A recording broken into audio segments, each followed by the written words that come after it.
Sir, misdialed call leads Brielle to Roman, a stranger with a voice like comfort and secrets like scars. As nightly conversations turn to something more, one truth could end it all. He's not just any man. He's the Roman Veil.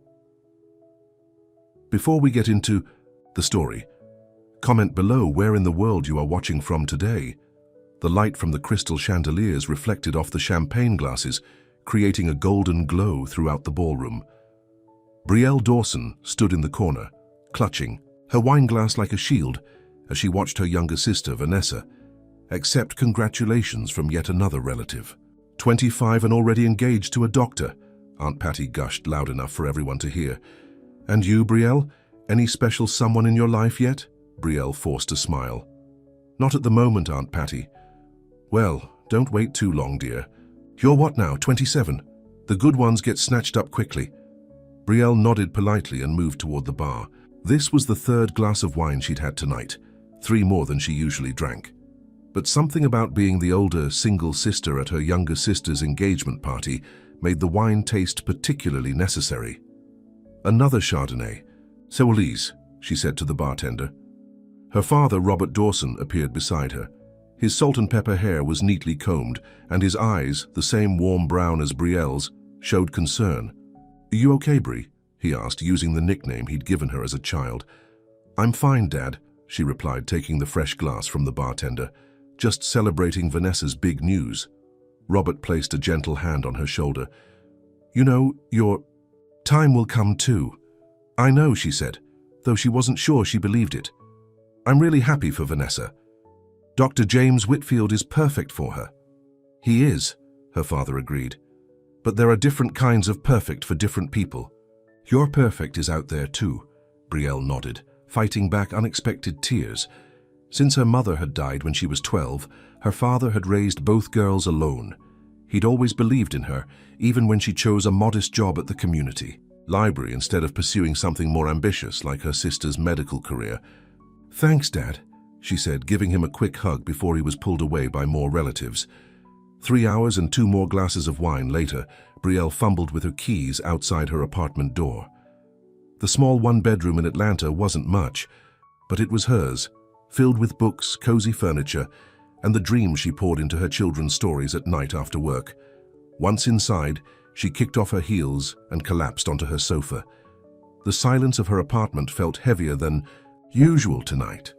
On her coffee table sat a framed photo of her with Maurice, taken a year ago before he'd decided she wasn't ambitious enough for his rising legal career. "You need someone who can match your drive," he'd said during their breakup. "I'm going." "Places, Brielle. I need someone who wants to go to those same places with me." She picked up her phone, scrolling to Maurice's number. She'd promised herself she wouldn't call him, especially not when she was drunk and lonely. But tonight, watching her sister get everything she ever wanted, the temptation was too strong. Her finger trembled as she dialed, missing 1 digit without realizing it. The phone rang 3 times before a deep, unfamiliar voice answered. "Hello?" Brielle, too caught up in her emotions to notice it wasn't Maurice, began speaking. I just needed to hear your voice," she said, her words slightly slurred. "I needed someone to tell me I was enough. That's all I wanted to hear, you know. That I was enough just as I am. That my dreams matter, even if they're small. I'm at my sister's engagement party, and everyone kept asking why I'm still single, and I—" She paused, finally registering that the breathing on the other end of the line wasn't Maurice's. "I'm sorry," the man's voice said, "but I think you have the wrong number." Brielle felt her face flush with embarrassment. "Oh my God, I'm so sorry. I thought you were someone else." There was a pause, and then, "Are you okay?" The gentle concern in his voice caught her off guard. Yes, no, I don't know. I'm a bit drunk, to be honest." "I can tell," he said, but there was no judgment in his tone. "Do you want to talk about it? Sometimes it's easier to talk to a stranger." Brielle should have hung up. That would have been the sensible thing to do. But something in his voice, a warmth, a steadiness, made her feel safe. "My younger sister just got engaged," she found herself saying. "And I'm happy for her, I really am. But everyone there looked at me like I was some kind of failure because I'm still single at 27. 27 is young, the man said, and being single isn't a failure. Try telling that to my Aunt Patty, Brielle said with a small laugh. What about you? Why are you answering calls from strangers on a Saturday night? There was a pause. I guess I'm alone too. Something in the way he said it made Brielle's heart ache. Not for herself this time, but for this unknown person who seemed to carry a weight in his voice. I'm Brielle, she said, surprising herself. Another pause. Roman, he finally replied. Well, Roman, I'm sorry I drunk-dialed you with my emotional baggage.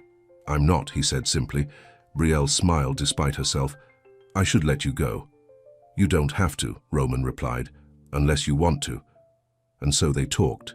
About nothing important at first, the weather, the late hour, the city lights, visible from their respective windows. Roman didn't share much about himself, but he listened as Brielle told him about her job at the library, about the children's book she was working on, about her father who had raised her alone. He's been my rock, she said. After Mom died, he had to be both parents to me and my sister. He never remarried, said he'd had his great love story. He sounds like a good man, Roman said. The best, Brielle agreed. What about your parents? Roman was quiet for a moment. My father was demanding.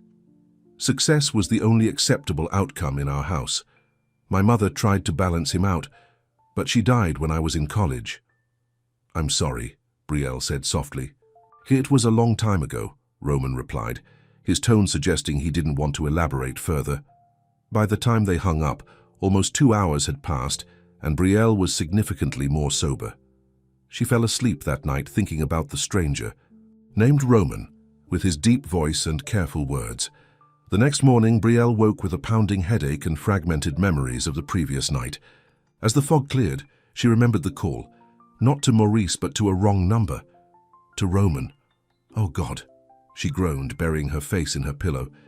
She had spilled her emotions to a complete stranger. How embarrassing. She spent Sunday nursing her hangover and trying not to think about the call. By Monday morning, she had almost convinced herself it wasn't that big a deal. People made drunk calls all the time. The man, Roman, would forget about it, and so would she. Her routine, at the Atlanta Community Library, was comforting in its predictability. She organized books, helped patrons find what they needed, and at 2 p.m. she gathered the children for story time. Today we're reading The Little Engine That Could, she announced to the circle of eager faces. Reading to the children was her favorite part of the job, watching their eyes widen with wonder, seeing them get lost in the story. That evening, as she was getting ready for bed, her phone rang. An unknown number. Her heart skipped a beat. Hello? She answered cautiously. Brielle? The deep voice was unmistakable. It's Roman from Saturday night. I remember, she said, sitting on the edge of her bed. I'm so embarrassed about that call. I never drink that much. Don't be embarrassed, he said. I've been thinking about you, wondering if you were okay. I'm fine, she replied, touched by his concern. Just feeling foolish. I was hoping, Roman said, his voice betraying a hint of nervousness, that maybe we could talk again. When you're not drunk and I'm not caught off guard. Brielle should have said no, this was a stranger after all, but the same feeling she'd had Saturday night returned, a sense of safety, of being heard. I'd like that, she said. And just like that, a strange and tender ritual began. Every night after Brielle got home from work, Roman would call. They would talk about their days, about books they'd read, about small things that had made them smile. Roman never revealed his last name, or specifics about his work, only that he was in tech and currently between projects. Brielle didn't push. There was something freeing about this connection that existed only through their voices, untethered from the rest of their lives. One night, about 2 weeks into their calls, Roman asked, Do you ever think about the guy you were trying to call that night? Your ex? Brielle was silent for a moment. Maurice? Not as much anymore. He broke up with me because I wasn't ambitious enough for him. He wanted someone who would fit into his world of corporate law and networking events. And that wasn't you? No, Brielle said. I love my quiet life. I love reading to children and writing my stories. I've never wanted to change the world, just to make a small corner of it a little brighter. I think that's beautiful, Roman said softly. And for what it's worth, I think you're more than enough. Tears sprang to Brielle's eyes at his words, the very words she had drunk-dialed seeking that first night. Thank you, she whispered. What Brielle didn't know was that as she sat in her small apartment, Roman Vale was standing at the window of his penthouse, looking out over the Atlanta skyline. The man Forbes had once called Tech's most eligible bachelor before his world had crumbled. The man whose company scandal had made headlines 6 months ago, leading to his resignation and retreat from public life. Roman hadn't told Brielle who he really was. Couldn't tell her. Because for the first time in years someone was talking to him, not to his money, not to his power, but to him. And he wasn't ready to lose that.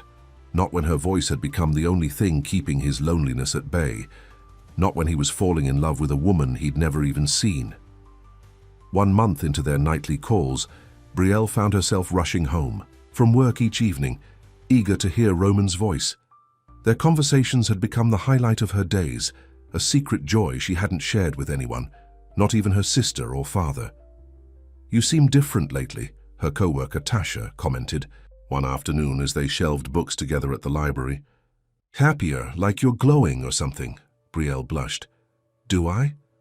Tasha nodded knowingly. There's a man involved. I can tell. It's not like that, Brielle protested, though her heart fluttered at the thought of Roman. We just talk. On the phone. We've never even met. Tasha's eyes widened. Girl, are you doing one of those phone dating things? No. It was a wrong number. I called him by accident and we just connected. That sounds like the plot of a romance movie, Tasha said, grinning. Does this mystery man have a name? Roman, Brielle admitted. But I don't know his last name or what he looks like or even exactly what he does for a living. Tasha's smile faded. Brie, that sounds a little sketchy. What if he's married or some kind of weirdo? He's not, Brielle said firmly, though a seed of doubt planted itself in her mind. He's kind and thoughtful and he listens to me, really listens. If you say so, Tasha replied, her tone skeptical. Just be careful, okay? Not everyone is who they seem to be on the phone. That night, when Roman called, Brielle found herself listening more carefully to his words, searching for any signs of deception. You're quiet tonight, Roman observed after telling her about a book he'd been reading. Is everything okay? Brielle hesitated. Can I ask you something personal? Of course. Are you married or in a relationship? Roman didn't answer immediately, and Brielle's heart sank, but then he spoke, his voice soft. No, I'm not married or in a relationship. I was engaged once, but it ended badly. What happened? Brielle asked gently.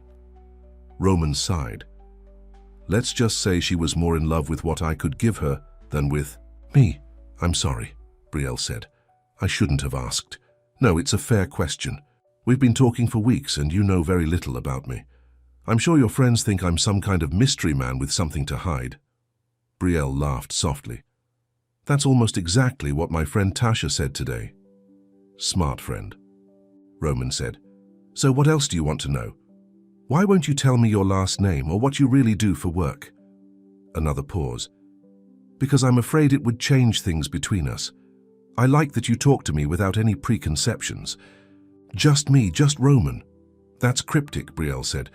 I know, and unfair, but can we just have a little more time like this? Just voices in the night. Something in his tone, a vulnerability, a plea, made Brielle soften. Okay, she agreed. But eventually, if this, whatever this is, continues, I'll need more. I know, Roman said, and you deserve more. I promise I'll give you that, just not yet. After they hung up, Brielle stared at her ceiling, wondering what Roman was hiding. Was Tasha right to be concerned? Or was there something genuine in his reluctance? A fear she understood all too well of not being accepted for who he truly was. Meanwhile, across town in his penthouse, Roman sat at his computer, unable to sleep. The conversation with Brielle had unsettled him. He knew he couldn't maintain this anonymity forever, not if he wanted something real with her. And he did.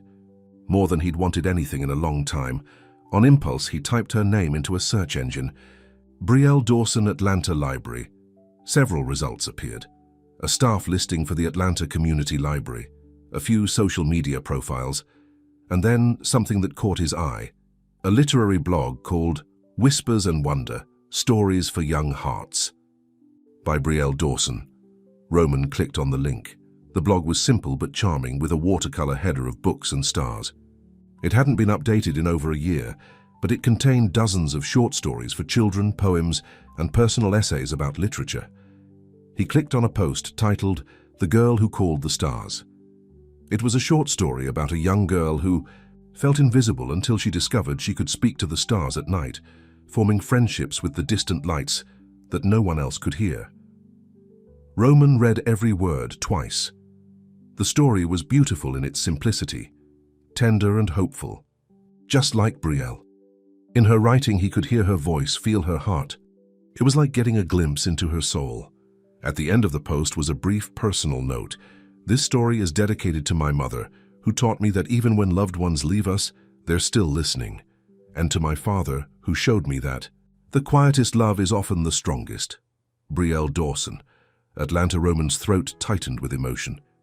He spent the next several hours reading every post on her blog, learning about her through her stories and reflections. By the time dawn broke over the city, he knew he couldn't hide from her anymore. He needed to see her, to be seen by her. But first he had to prepare himself for the possibility that once she knew who he really was, Roman Vale, the disgraced tech CEO whose company had collapsed amid accusations of data misuse, she might not want anything to do with him. The thought was almost unbearable. That afternoon, Brielle was setting up for story time when her phone buzzed with a text from an unknown number. "I've been thinking about what you said. You're right that you deserve more than a voice on the phone. Would you meet me in person?" Roman Brielle's heart raced. She quickly texted back, "When and where?" The response came moments later. "Tomorrow? After story time at your library?" "Around 3 p.m. Brielle hesitated. Meeting at the library felt safe, public, familiar territory, but meeting Roman at all felt like a huge step. "Okay," she typed. "How will I know you?" "I'll know you," came the reply. "And I'll introduce myself." That night their phone call was shorter than usual, filled with a nervous energy that neither of them acknowledged directly. "Are you sure about tomorrow?" Brielle asked near the end of their conversation. "Yes," Roman said. "I'm nervous, but yes." "Me too," she admitted. What if we don't like each other in person? What if this only works because we can't see each other?" "Then we'll go back to phone calls," Roman said simply. "But I don't think that will happen." "How can you be so sure?" "Because I already know who you are, Brielle Dawson. I know your heart."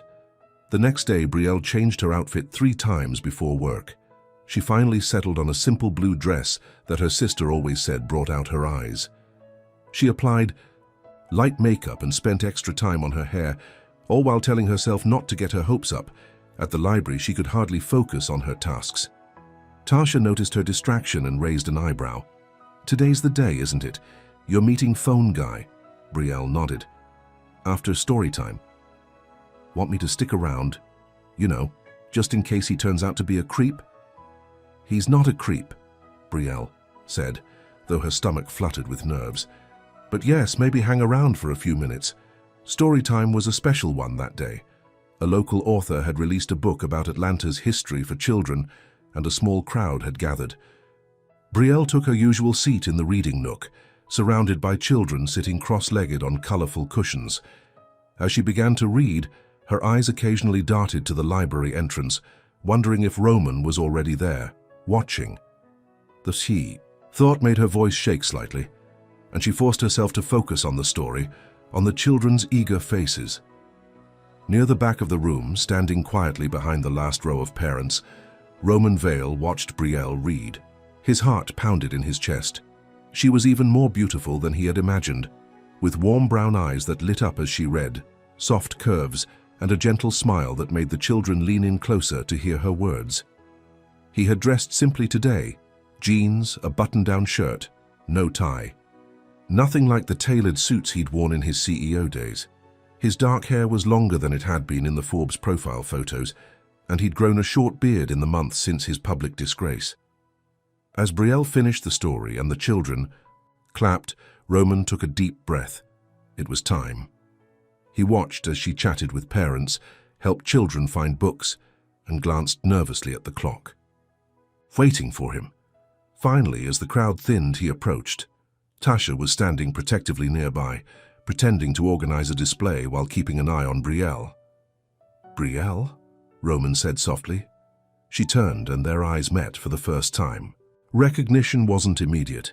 His appearance had changed since his photos had been in the news, but there was a connection, a feeling of familiarity in his voice. "Roman?" she asked, a smile spreading across her face. He nodded, his own smile. Nervous but genuine. "It's me. You're real," she said with a small laugh. "Very real," he agreed. "It's good to finally see you." Tasha moved closer, giving Roman an appraising look. "So you're the mystery man," she said. Roman extended his hand. "Roman Vale. Nice to meet you." The moment his full name left his lips, Brielle's smile faltered. Recognition dawned in her eyes, not of his face but of his name. "Vale," she repeated. "As in, the Vale tech scandal. That Roman Vale." Roman's heart sank. This was exactly what he had feared. "Yes," he said quietly. "That's why I didn't tell you my last name. I wanted you to know me as just Roman, not as whatever you might have read in the news." Brielle looked stunned. "But you were... Billionaire, a disgraced CEO?" Roman finished for her. "Yes, I was both of those things. Now I'm just a man who found something real in a wrong number." Tasha's eyes had widened to the size of saucers. "Holy shit," she whispered, then quickly covered her mouth, remembering they were in a children's library. "Can we talk?" Roman asked. Brielle. "Privately. I'll explain everything, I promise." Brielle looked at Tasha, who nodded encouragingly despite her shock. "Go," Tasha said. "I'll cover for you, but text me in an hour or I'm calling the police." "She won't need to call anyone," Roman assured Tasha, then turned back to Brielle. "There's a coffee shop next door. Just give me 30 minutes to explain." Brielle hesitated, then nodded. "Okay, 30 minutes." As they walked toward the coffee shop, neither spoke.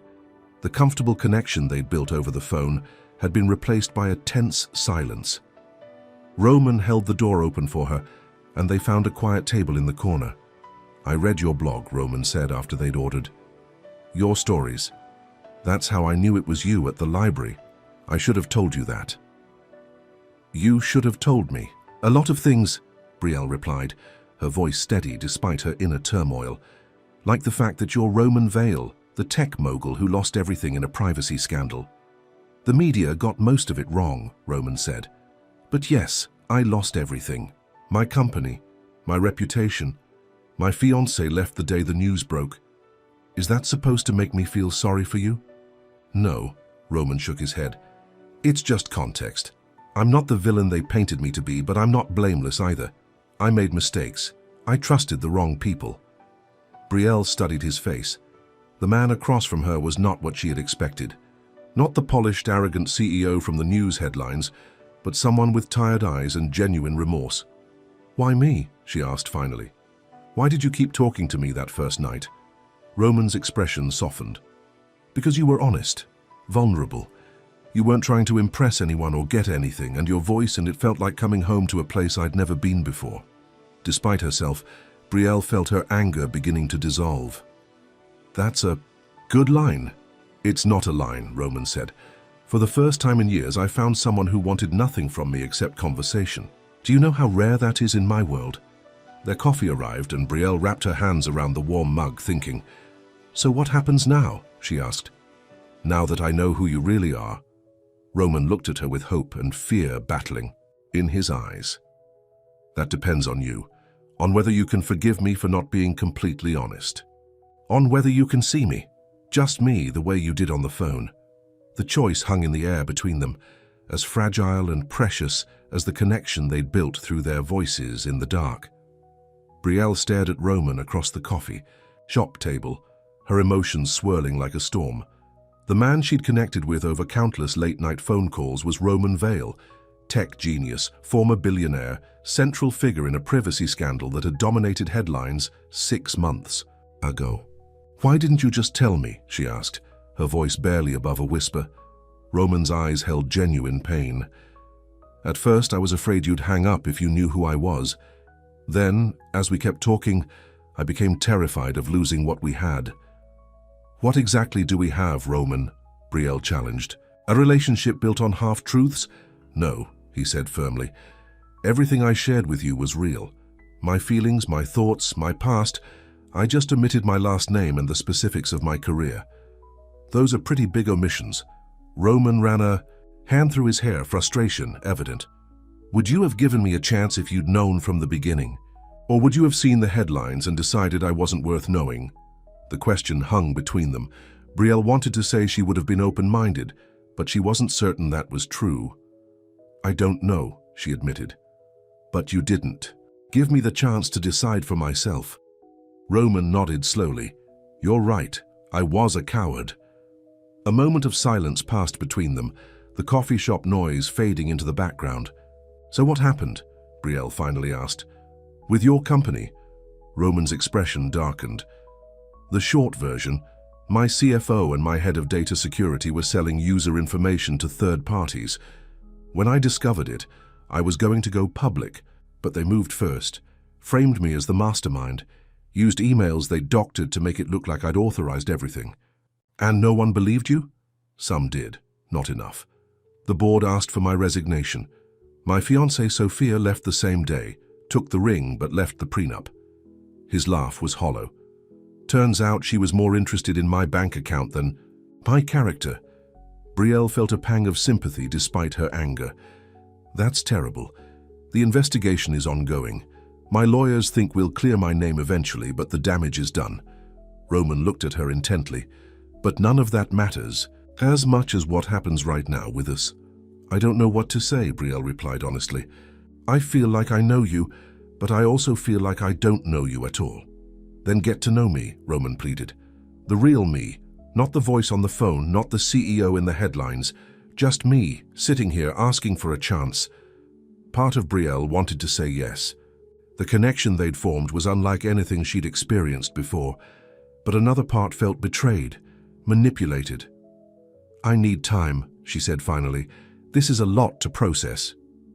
Roman nodded, disappointment clear in his eyes. "I understand. Can I call you tonight, our usual time?" Brielle hesitated, then shook her head. "Not tonight, I need some space." "How much space?" "I don't know," she said, standing up. "I'll call you when I'm ready." Roman stood too, reaching for her hand. "Brielle, please." She pulled away. "You should have told me," she said, her voice breaking slightly. "I would have loved you even if—" "You had nothing." The words hung in the air between them, a confession neither had been ready to hear. Brielle turned and walked out of the coffee shop, leaving Roman standing alone, his untouched coffee growing cold. Back at the library, Tasha was waiting anxiously. "Well?" she demanded as soon as Brielle returned. "Roman veil? The Roman veil. What happened?" "I can't talk about it right now," Brielle said, her eyes red-rimmed. "Can you cover the rest of my shift? I need to go home." "Of course," Tasha said, squeezing her friend's arm. "Call me later?" Brielle nodded and gathered her things. The walk to her apartment had never felt longer. Inside, she collapsed onto her sofa, the same spot where she'd first misdialed Roman's number. How had everything become so complicated? Her phone rang. Her sister, Vanessa. "Hey," Brielle answered, trying to keep her voice steady. "Brie, I'm finalizing the bridesmaids' dresses and need your measurements," Vanessa said cheerfully. "Can you come over tonight?" "Tonight's not great," Brielle said. "I'm dealing with some stuff." Vanessa's tone changed immediately. "What's wrong? You sound upset." "It's nothing, just guy trouble." "Guy trouble? You? Who is he? Why haven't I heard about him before?" Brielle sighed. "It's complicated, Nessa." "Well, now you have to come over. I'll open a bottle of wine, and you can tell me everything." Despite her reluctance, Brielle found herself agreeing. Perhaps talking to her sister would help clear her head. That evening, in Vanessa's elegant condo, Brielle sat with a glass of wine, while her sister measured her for the bridesmaid dress. "So," Vanessa said, measuring tape in hand, "who is this? Mystery man?" Brielle took a deep breath and told her everything. The misdial, the nightly calls, and finally, the revelation that her Roman was Roman Vale. Vanessa nearly dropped the measuring tape. "Are you serious? The Roman Vale? As in the guy who was worth billions before that data scandal?" "That's him," Brielle confirmed. "Well, did he do it? The scandal stuff?" "He says he was framed by his executives." Vanessa sat down beside her sister. "And do you believe him?" Brielle stared into her wine glass. "I think I do. When we were just talking on the phone before I knew who he was, he seemed so genuine, so kind." "But he lied to you," Vanessa pointed out. "By omission, yes. So what are you going to do?" "I don't know," Brielle admitted. "Part of me wants to give him a chance. Another part is scared." Vanessa studied her sister's face. "You're in love with him, aren't you?" "How can I be? I barely know him." "You've been talking to him every night for weeks. Sometimes that's all it takes." Vanessa squeezed her hand. "Look, I can't tell you what to do, but I know you, Brie. You've always led with your heart. Maybe this time shouldn't be any different." Brielle was still considering her sister's words the next day when she ran into the last person she wanted to see, Maurice. He was waiting outside the library when she arrived for work. "Brielle," he said, flashing the smooth smile that had once made her heart race. "You look great." "What are you doing here, Maurice?" she asked coolly. "I was in the neighborhood for a meeting and thought I'd stop by." He adjusted his expensive tie. "I've been thinking about you lately." "That's nice," Brielle said, moving to walk past him. Maurice stepped in front of her. "I was wondering if you'd like to get dinner sometime for old time's sake." Brielle stared at him in disbelief. "You broke up with me because I wasn't ambitious enough for you, remember?" "I may have been hasty," Maurice admitted. "I've dated a few women since then, and none of them have your warmth." "My warmth?" Brielle repeated, anger rising. "Is that code for they were all as ambitious as me, so I had nothing to feel superior about?" Maurice's smile faltered. "That's not fair." "Neither was telling me I wasn't enough," Brielle shot back. "But you know what? I'm glad you did. Because I am enough, just as I am. And I don't need you or anyone else to validate that." She pushed past him into the library, heart pounding. The confrontation had been unexpected, but it had clarified something important. She was no longer the woman who had drunk-dialed her ex, seeking validation. She was stronger now, and part of that strength had come from her conversations with Roman. As the day progressed, Brielle found herself thinking about Roman more and more. Had she been too harsh? Too quick to walk away? He had hidden his identity, yes, but hadn't she hidden parts of herself in the past too, downplaying her? Dreams trying to fit into Maurice's world? By closing time, she had made a decision. She would call Roman, not to forgive everything immediately, but to talk, really talk, now that all the cards were on the table. But when she tried his number that evening, it went straight to voicemail. She tried again the next day, and the next. Nothing. A week passed with no word from Roman. Brielle vacillated between worry and anger. Had something happened to him?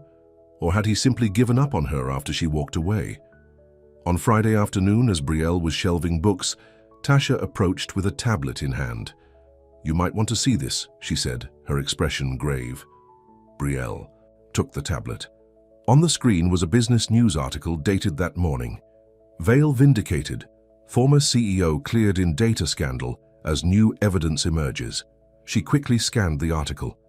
2 former Vale tech executives had been arrested after new evidence proved they had been behind the data breach and had framed Roman. His name had been cleared, but the article noted he had not made any public appearances or statements since. The news broke. "Have you heard from him?" Tasha asked. Brielle shook her head.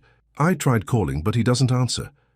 "Maybe he's waiting for you to make the first real move," Tasha suggested. "You did walk away after all."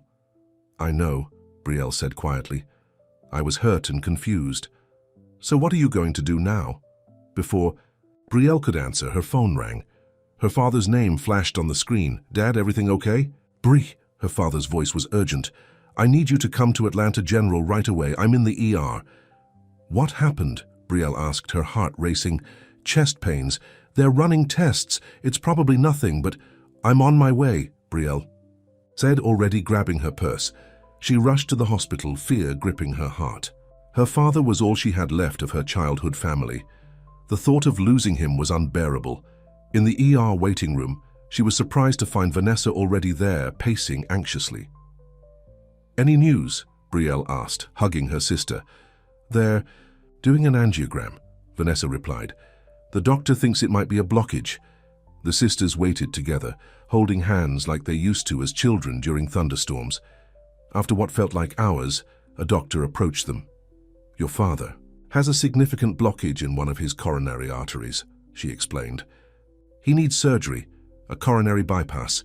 We'd like to do it tomorrow morning." "Is he going to be okay?" Brielle asked, her voice small. "The surgery has risks, but your father is otherwise healthy. His chances are good," the doctor assured them. "How you can see him now, but he needs to rest."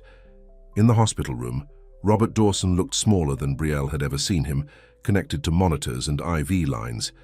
"Hey, you two," he said with a weak smile. "Sorry for the scare." Brielle took his hand, fighting back tears. "Don't apologize. We're just glad we got you here in time." "Always taking care of me," Robert said. "Both of you. I'm a lucky man." They stayed with him until a nurse insisted they leave so he could rest. In the hallway, Vanessa hugged Brielle tightly. "He'll be okay," she whispered. "He has to be." Brielle nodded, not trusting herself to speak. "I'll stay tonight," Vanessa offered. "You go home and get some rest. Come back in the morning before the surgery." Reluctantly, Brielle agreed. As she walked through the hospital parking lot, exhaustion and emotion overwhelmed her. She sat in her car and finally let the tears come. When she had no more tears left, she pulled out her phone. Without thinking, she dialed Roman's number. It went to voicemail again. "Roman," she said after the beep, her voice raw. "I don't know if you're getting these messages or if you've written me off. I wouldn't blame you if you had, but my dad's in the hospital. He needs heart surgery tomorrow and I'm scared. I wish you were here. I miss your voice. I miss you." She hung up, not sure what else to say. The connection they'd shared felt so distant now, like a dream she'd had and couldn't quite remember in the morning light. At home, Brielle couldn't sleep. She paced her apartment, trying to calm her racing thoughts about her father, about Roman, about the mess her life had become in just a few short weeks.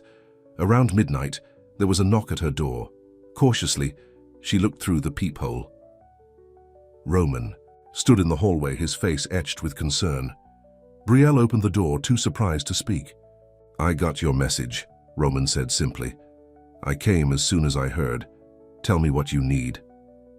In that moment, looking at the man who had dropped everything to be there when she needed him, Brielle knew. Sometimes love wasn't about grand gestures or perfect timing. Sometimes it was just about showing up. "I need you," she whispered, and stepped into his arms. The morning of Robert Dawson's surgery dawned clear and bright, a stark contrast to the anxiety Brielle felt as she and Roman drove to the hospital. They had stayed up most of the night talking, Roman's strong hand holding hers as she voiced her fears about her father. "He's all I have," she had whispered in the darkness. "Well, him and Vanessa." "He's strong," Roman had assured her. "And so are you." Now, as they walked through the hospital's sliding doors, Brielle drew strength from Roman's presence beside her. When they reached the cardiac unit waiting room, Vanessa was already there, pacing nervously. She stopped when she saw them, her eyes widening at the sight of Roman. "You must be the famous Roman Vale," she said, extending her hand. "I've heard a lot about you." Roman shook her hand. "I wish we were meeting under better circumstances." "How's Dad?" Brielle asked. "They just took him in for prep," Vanessa replied. "The surgeon said the operation will take about 4 hours." The three of them settled into the uncomfortable waiting room chairs. Vanessa studied Roman curiously.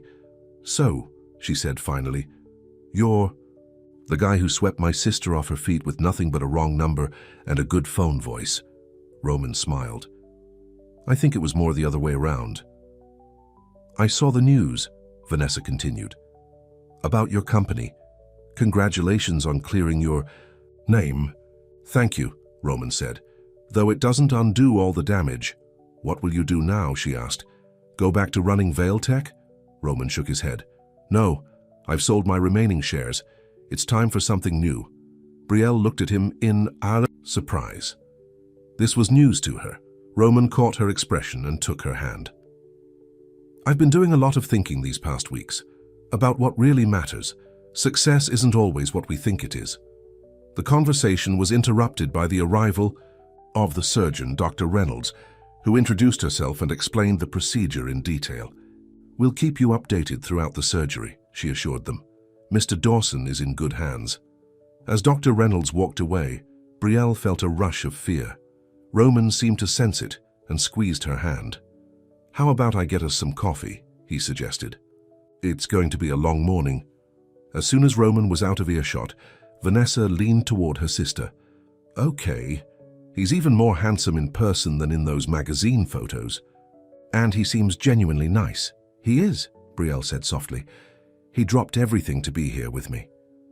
That's what people do when they love someone, Vanessa said. They show up. Brielle nodded, thinking about how Roman had appeared at her door just when she needed him most. I think I love him, Nessa. I know you do, Vanessa replied with a gentle smile. It's written all over your face. Roman returned with coffee, and the long wait began. The hours crawled by, punctuated by brief updates from nurses. At one point, Vanessa stepped out to call her fiancé, leaving Brielle and Roman alone. Thank you for being here, Brielle said, resting her head on his shoulder. There's nowhere else I'd rather be, Roman replied. Even though I walked away from you? Even though I didn't trust you? Roman turned to face her. Brielle, you had every right to be upset. I wasn't honest with you. But you are now, she said, and that's what matters. A comfortable silence fell between them, the kind that comes when two people don't need words to understand each other. What did you mean earlier, Brielle asked after a while, about selling your shares and doing something new?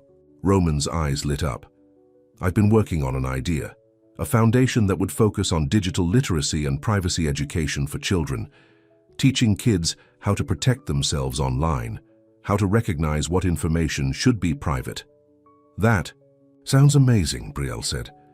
I was inspired by your stories, actually, Roman admitted. The way you write for children, with respect for their intelligence, but also with care for their innocence. I want to protect that.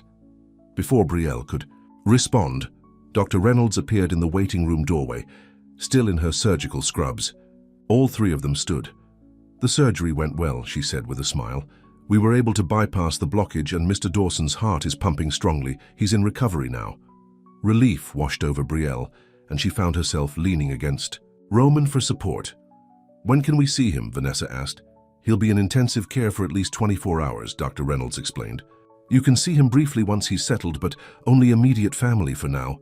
Roman squeezed Brielle's hand. I'll wait here. Take all the time you need. An hour later, Brielle and Vanessa stood beside their father's bed in the ICU. Robert was pale and connected to various machines, but his chest rose and fell with steady breaths. He looked so peaceful, Vanessa whispered. Brielle nodded, too emotional to speak. She gently took her father's hand, careful not to disturb the IV line. To their surprise, Robert's eyes fluttered open. He looked disoriented for a moment, then focused on his daughters. My girls, he said, his voice raspy. Don't try to talk, Dad, Brielle said. You need to rest. Robert shook his head slightly. Need to tell you, proud of you both. Tears filled Brielle's eyes. We're proud of you. Too, Dad, you were so brave today. Love you, Robert whispered before drifting back to sleep. The nurse gently suggested they let him rest, promising to call if there was any change. In the hallway, Brielle hugged her sister tightly. He's going to be okay, she said, half statement, half question. Of course he is, Vanessa replied firmly. Dawsons are fighters. They returned to the waiting room where Roman stood as soon as he saw them. He woke up for a minute, Brielle told him. The nurse says that's a good sign. That's wonderful, Roman said, genuine relief in his voice. Vanessa checked her watch. I need to make some calls. Let James know how everything went and call. The office to say I won't be in tomorrow. Will you be okay, Bri? I'll take care of her, Roman promised before Brielle could answer. After Vanessa left, Roman turned to Brielle. You should get some rest. There's nothing more you can do here tonight. I don't want to leave him, Brielle protested. Just for a few hours, Roman insisted gently. You need sleep, a shower, and a proper meal. We can come back first thing in the morning. Reluctantly, Brielle agreed. She was exhausted, both physically and emotionally. Outside the hospital, the evening air was cool and refreshing after the sterile hospital atmosphere. Roman opened the passenger door of his car for Brielle. My place or yours? He asked. Mine, Brielle answered. I need clean clothes anyway. At her apartment, Roman insisted on cooking while Brielle showered. When she emerged in comfortable clothes, hair damp, she found him in her tiny kitchen making pasta. I hope spaghetti is okay, he said. Your pantry options were limited. It's perfect, she replied, realizing how hungry she was. They ate at her small dining table, the simple meal tasting better than anything Brielle could remember. Roman, she said after they'd finished, we need to talk about us. He nodded, his expression serious. I know. I was angry that you didn't tell me who you were, Brielle began, but I understand why now. And the truth is I don't care about Roman Vale, the billionaire tech CEO. I care about Roman, the man who listens to me, who understands me, who shows up when I need him. Roman reached across the table for her hand. That's the only me that matters. The titles, the money. None of it means anything compared to what I've found with you. And what exactly have you found? Brielle asked softly. Home, Roman said simply. When I talk to you, when I'm with you, I'm home. Brielle felt tears welling in her eyes. I feel the same way. Roman stood and pulled her into his arms. Their first kiss was gentle, a promise of more to come. When they broke apart, Brielle rested her head against his chest, listening to the steady beat of his heart. Stay with me tonight, she whispered. Just to sleep. I don't want to be alone. That night, wrapped in Roman's arms, Brielle slept deeply for the first time in weeks. The next few days fell into a pattern. They would spend mornings at the hospital with Robert, whose recovery was proceeding well. Afternoons, Brielle would return to work at the library, and Roman would work on plans for his new foundation. Evenings they would have dinner together, talking late into the night. 1 week after the surgery, Robert was discharged from the hospital. Brielle and Vanessa had arranged for a home health nurse to stay with him for the first few weeks of his recovery. This is completely unnecessary, Robert protested as they settled him into his recliner at home. I'm perfectly capable of taking care of myself. The doctor said you need supervision, Brielle reminded him. Besides, it's just for a little while. Fine, Robert grumbled, though his eyes were twinkling. But only if my nurse is as pretty as you two. Dad, Vanessa exclaimed, laughing. As they were leaving, Robert called Brielle back. That young man of yours, he said. Roman. I like him. I like him too, Dad, Brielle replied with a smile. He looks at you the way I used to look at your mother, Robert said softly. Don't let that get away. Brielle kissed her father's cheek, her heart full. Over the next few months, life settled into a new normal. Robert recovered fully and returned to his woodworking hobby. Vanessa and James set a wedding date for the spring, and Brielle and Roman's relationship deepened with each passing day. Roman's foundation took shape, with a focus on digital education and online safety for children. He asked Brielle to help develop content, stories that would teach complex concepts in simple, engaging ways. I'm not an expert in digital privacy, Brielle had protested. No, but you're an expert in communicating with children, Roman had replied, and that's what we need. To her surprise, Brielle found she loved the work. For the first time, her writing was reaching a wider audience, making a difference in children's lives. Roman never pushed her to move into his penthouse or change her lifestyle. Instead, he spent more and more time in her small apartment, seeming more at ease there than in his luxury high-rise. You've changed him, Tasha commented one day at the library. He's not the same guy from those business magazines. He was never that guy, Brielle replied. Not really. As Brielle's birthday approached, Roman became secretive, clearly planning something special. Brielle pretended not to notice, though her curiosity was piqued. The morning of her birthday, she arrived at work to find a package waiting on her desk. There was no return address, just her name written in an unfamiliar hand. What's this? She asked Tasha, Courier delivered it this morning, Tasha replied. Open it. Brielle carefully unwrapped the package to reveal a book, a hardcover children's book, with a beautiful illustration of a girl reaching toward a star-filled sky. The title read, The Girl Who Called the Stars. Her breath caught. It was the title of one of her blog stories, the one Roman had read the night he discovered who she was. With trembling hands, she opened the cover to the dedication page. For the woman whose voice saved me, when she didn't even know I was listening. The illustrations were stunning, watercolors that captured the essence of her story perfectly. And the words, her, words polished but still recognizably hers, flowed across the pages. Roman did this, Tasha asked, reading over her shoulder. I think so, Brielle whispered, too moved to say more. She flipped to the copyright page and saw the publisher, Vale Foundation Press. Below that was a note. First in the Whispers and Wonder series by Brielle Dawson, a series. Roman had created a publishing imprint for children's books about digital literacy and online safety, and he wanted her to write them. Brielle closed the book, hugging it to her chest. This wasn't just a birthday gift. It was Roman giving her the thing she had always wanted, a chance for her stories to reach children, to make a difference. Just then, her phone rang. Roman's name flashed on the screen. Hello, she answered, her voice thick with emotion. Happy birthday, Roman said. Did you get my gift? It's beautiful, Brielle replied. I don't know what to say. Say you'll write more, Roman said. Say, you'll let me help share your stories with the world. Yes, Brielle whispered. Yes to everything.